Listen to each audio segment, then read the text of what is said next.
Good evening and welcome to RFL. I am Richard French. We're going to start tonight with the state of the Republican Party as it gathers for a retreat in Orlando this week to plan for its future, even though it cannot shake its past, namely Donald J. Trump and the MAGA wing of the party. Now, the woman on your screen right there, Liz Cheney, she's right in the middle of this debate. The Wyoming congresswoman is in GOP leadership, third-ranking member, but she was still one of only 10 Republicans to vote to impeach Trump the second time. It led to this awkward scene earlier this year. Do you believe President Trump should be speaking, or former President Trump should be speaking at CPAC this weekend? Yes, he should. Congresswoman Cheney? That's up to CPAC. I've been clear in my views about President Trump and the extent to which following January 6th, I don't believe that he should be playing a role in the future of the party or the country. On that high note, thank you all very much. And today in Orlando, Cheney reiterated that Trump is not in charge of the party and it's time to move on and focus on traditional conservative principles. But the top House Republican, the man you just saw there, Minority Leader Kevin McCarthy, he continues to stick up for Trump and defend his actions on January 6th. When I talked to President Trump about, I was the first person to contact him when the riots was going on. He didn't see it. What he ended the call was telling me he'll put something out to make sure to stop this. And that's what he did. He put a video out later. Quite a lot later. And it was a pretty weak video. But I'm asking you specifically, did he say to you, I guess some people are more concerned about the election than you are? No, listen, my conversations with the president are my conversations with the president. I engaged in the idea of making sure we could stop what was going on inside the Capitol at that moment in time, and the president said he would help. I want you to compare what you just heard there from this Sunday to what McCarthy said soon after the riots. The president bears responsibility for Wednesday's attack on Congress by mob rioters. He should have immediately denounced the mob when he saw what was unfolding. But that type of talk about Trump, its ancient history, as the Trump wing continues to gloss over the horrors there was the Capitol riot and Trump's role in it. Now, we are learning much more about what happened behind closed doors when the GOP conference met for the first time after the riot and the second impeachment. We're talking about 3 to 4 weeks later. Those meetings, usually predictable, sparsely attended, but on February 3rd, it was a packed house and things got heated. The topic of that gathering, whether or not to remove Cheney from leadership. And a new piece in the magazine section of the New York Times describes what happened there. The headline, Liz Cheney versus MAGA. My first guest tonight, he penned that piece, Robert Draper. He joins us now. Robert, a lot of questions to ask you coming out of the piece.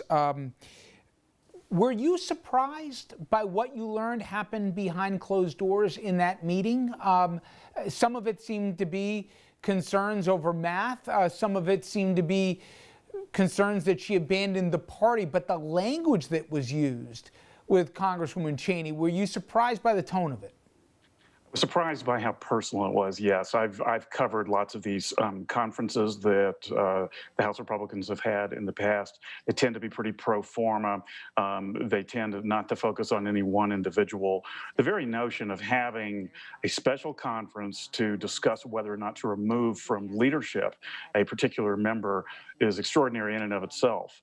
But as you're indicating, to focus, as so many of the members did, on what they felt was a kind of personal slight that Liz Cheney, having voted to impeach the president, put all of them in a bad spot because she wasn't just some backbencher. She was, the number 3 person in the House Republicans, and that she was being saluted for her forthrightness, for her courage, and doing so called into question their own courage. And so a lot of these guys, and they were uniformly guys in the conference, were demanding an apology, which she would not give, and were correspondingly frustrated by that and said that she was disrespectful, that she lacked empathy.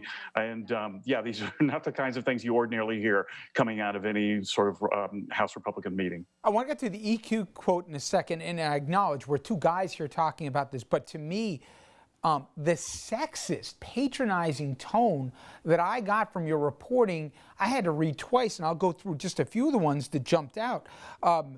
Congressman Northam, obviously these are all Republican men from Congress, he representing South Carolina, he said, what really bothered him was, quote, your attitude. You've got a defiant attitude. And again, she's seniority. Mike Kelly, Pennsylvania, said, it's like you look up in the stands to see your girlfriend is on the opposite side. That's one of a tough thing to swallow. And finally, this guy, Jeff Duncan of South Carolina, said, she used to have a conservative record, but then she became almost a never-Trumper. I've been disappointed in her lack of humility. It struck a lot of us not only as odd, but just as wow. Again, this is not some freshman backbencher. She's the third-ranking Republican. And for some guys in the nosebleeds to say they feel as if their girlfriend's, gone to the other sidelines, or that she's not being humble enough, or that she's showing defiance, the nerve. The nerve, indeed, and again, I mean, from Liz Cheney's perspective, she was not saying to any of them what I'm about to say to you, but I know this is how she felt, which is like, if anybody should be doing some apologizing here, it should be you guys, because there was an insurrection at the Capitol, and we have simply got to disentangle ourselves from the leader of our party who egged on the rioters. And if there was ever a case for impeachment, this is it. I'm not going to apologize for it, and if it puts you guys in a bad spot, then you know what, you should have manned up and done the same.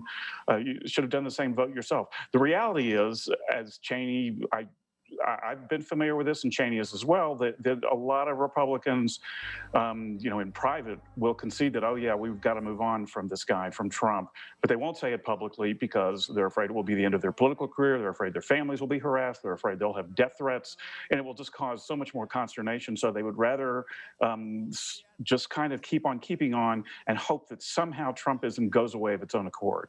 But I'm sorry, Robert, for some of these guys that can't, put their big boys pants on, there was another quote that you had in there where, I think it was Congressman Smucker, Pennsylvania, said that Congresswoman Cheney had a low EQ or emotional quotient.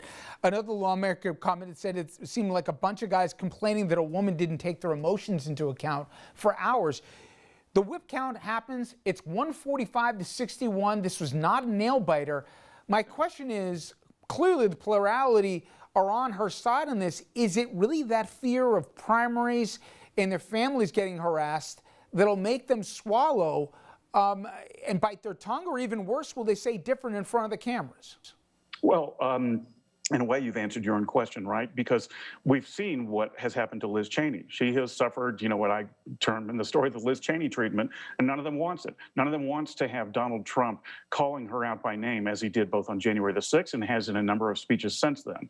He has, made clear that among his high priorities in 2022 is to take her out. And so no other Republican wants this kind of grief, and they recognize that that's exactly what they would be bringing on themselves if they were to speak out. Now, the question, of course, is that how about if a lot of Republicans did this? Not one, not two, not three, but dozens upon dozens, or dare I say it, even like half the conference? Would they really all get primaried, or would it help sort of create a kind of, would it set into motion the conditions that would ultimately result in, the expulsion of Trump from the party? The failure to do that simply just means that Trump is still kind of hanging over them like a stalking ex-husband, and simply closing one's eyes and hoping that he'll disappear does not seem to be an effective approach. But one of the other things I got from your piece was subtract all the morality, and she said, listen, this is not who our party is. This is not healthy for a democracy. This isn't what the Constitution commands. She said he being Trump, is bad for their party, and all you have to look who's in the White House right now, who's in control of the Senate. To that end, Mitch McConnell has always been able to count, Robert. Why would he have said what he said, even though he was a no vote for impeachment, clearly, throwing down the gauntlet with Trump and saying, no more, it's not your party anymore, to turn around to find out that no one followed him? I would have thought, he is always calculating. He did his due diligence, said, guys, we don't need to be afraid of him anymore if we stick together. It seemed that he walked and turned around and no one followed. Well, the difference between the way Senate Minority Leader Mitch McConnell and House Minority Leader Kevin McCarthy have gone about leading their respective conferences is pretty stark, right? I mean, in McConnell's case, he made clear during the first impeachment vote when Mitt Romney cast his solo vote to impeach the president, he told Senator Romney, this is not in any way going to affect your standing in the conference. You contrast that with how Kevin McCarthy has distanced himself from Liz Cheney in the wake of her vote on impeachment. McCarthy is of the view that for the Republicans to take back the House and potentially the Senate as well, is going to require staying close to Trump. McConnell's view is in alignment with Liz Cheney's, which is that we simply cannot, I mean, again, do the math as you were saying. I mean, it's we've lost the White House. We have lost the popular vote by healthy margins in under Trump twice now, and so no one in their right minds can really say that Trumpism is the formula for party success. But McCarthy believes that at least tamping down Trump's emotions, at least holding him in check, will hopefully create the conditions by which they should win back the House, which frankly should be an easy proposition anyway, because they only need to flip like 5 seats. But yes, you're right. I mean, McConnell is definitely of the view, though he did not vote to impeach, that the party simply cannot abide Trump as its effective leader, and he's doing everything I think that he can, and up to and including utterly distancing himself from the former president. They have not spoken in months to make clear that as far as he's concerned, Trump was the last leader, but not the current leader. If there is such a thing in today's day and age as the smart money, is it that in 2 years Trump still holds sway? And I ask that with a couple moving factors. I've been speaking, Robert, to a lot of the folks behind the corporations pushing back or reconsidering their positions in way of the voter suppression cases in Georgia and now beyond. And also these looming probes in New York, both city, state, and beyond. The president, he's not going to have good press, as the point is, coming out here in the coming months and year. Do they think just wait it out and let time and other factors take down the president? Or do they think they got to figure out, if you're going to go after the king, kill the king before November of 22? Well, everybody has, there are these competing theories, as I've delineated, and you're right to say that November 2022 is when we begin to, we can view that more or less as an acid test. Now, it's not going to be utterly declarative, because one can interpret, for example, if the Republicans do take back the House, they could do that just simply through redistricting. It's not going to require some clever campaign strategy.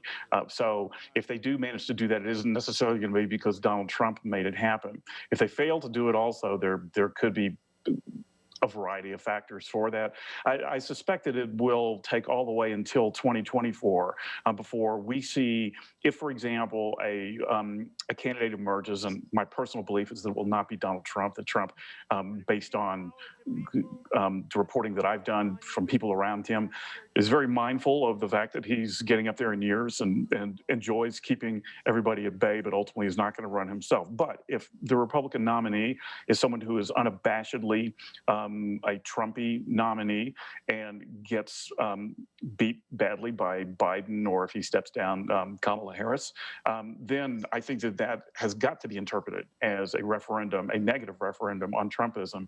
But I think it's going to take all the way until a moment such as that, until 2024, for that message to be loud and clear to the Republicans. Well, again, the piece in this week's New York Times Magazine, Liz Cheney versus MAGA, was great reporting. Robert Draper, I appreciate the time. Thank you so much. Thanks for having me.